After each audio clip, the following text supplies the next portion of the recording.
Shalom saudara, apa kabarnya? Doa kami Anda selalu antusias di dalam Tuhan. Burung kenari bernyanyi di sangkar, sangkar baru buatan orang pintar. Di masa sukar tetaplah tegar, dekat Tuhan agar iman selalu segar. Amin. Haleluya. Pada kesempatan ini kami juga bukan hanya mau mengingatkan dan menguatkan Anda, tetapi menyambut saudara-saudara yang baru pertama kali join dalam live streaming Gereja Mawar Sharon Regional Jabodetabek. Welcome home. Selamat datang dan selamat bergabung dengan kami. Suatu sukacita untuk menyambut Anda sekalian. Bagi kami, gereja bukan hanya gedung ibadah saja di mana kita berkumpul bersama-sama, tetapi yang disebut gereja juga adalah kita, Anda dan saya, kita semua yang terhubung dalam komunitas, terhubung satu dengan yang lain dalam hubungan yang sehat. Komunitas tersebut di Gereja Mawar Sharon disebut dengan nama Connect Group. Komunitas kecil, tak sempurna, tapi satu hal yang kami lihat dan percaya, banyak pertobatan, perubahan hidup terjadi di sana. Pertolongan Tuhan juga nyata di sana. Karena itu kami mengundang Anda yang belum join Connect Group, jangan tunda-tunda lagi. Hari-hari ini kita mengadakannya secara online. Anda dapat menanyakan lebih jauh atau bergabung secara online, bagaimana caranya? Dengan cara menghubungi nomor telepon yang tertera di layar Anda. Dengan segera kita akan bersama-sama Connect Group, dan dengan demikian kita bertumbuh di dalam Tuhan. Amin. Haleluya. Sebentar kita juga akan memberikan persembahan kepada Tuhan. Kita akan memberikannya secara cashless.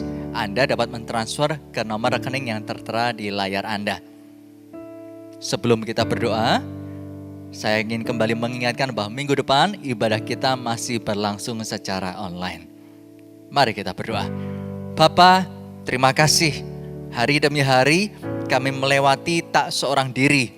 Karena bukan hanya orang di kanan kiri yang kami temukan bergumul, tetapi kami melihat bahwa Tuhan selalu hadir dalam setiap kesempatan. Tolong mata kami melihat bahwa Tuhan ada di sana, sehingga iman kami selalu memandang kepada surga Allah yang setia. Dan jika sebentar kami ingin memberikan bagian yang terbaik yang kami punya Tuhan, biarlah persembahan kami berkenan kepada Bapa. Di dalam nama Tuhan Yesus kami berdoa dan memberikan yang terbaik dengan penuh ucapan syukur. Haleluya. Amin. Tuhan Yesus memberkati.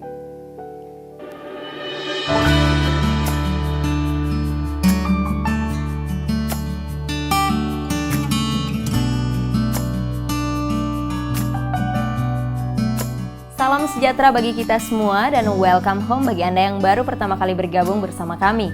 Selamat datang di Gereja Mawar Sharon Jabodetabek. Kami mengajak Anda untuk bergabung dalam komunitas rohani kami yaitu Connect Group. Segera kunjungi Instagram kami mengenai Connect Group ini di @gms_jakarta_barat dan @gms_tangerang. Dan inilah news untuk minggu ini.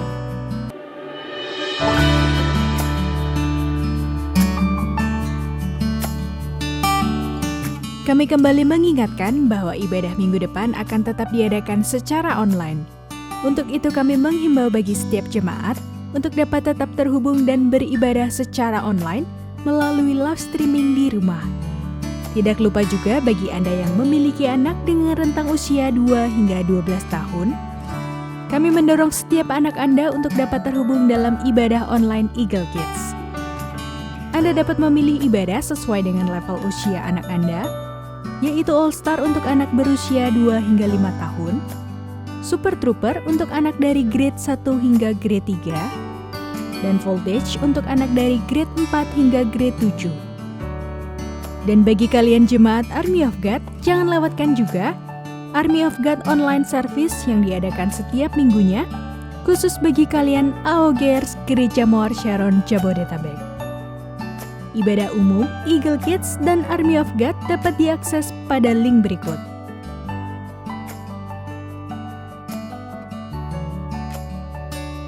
Minggu depan adalah minggu persembahan misi.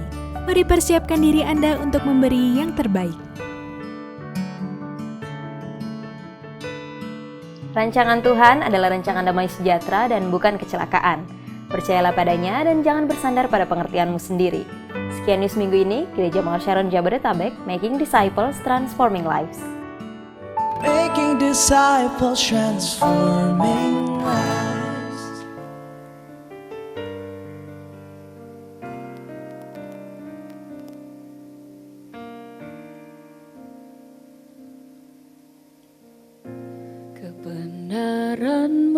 di batinku. Ku simpan perkataanmu,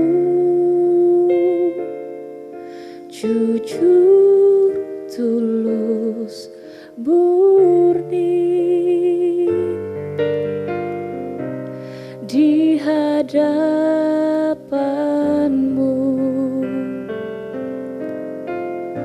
tak ada selubung kau dapati. Di dalamku dan hatiku terbuka untuk kau selidiki selalu.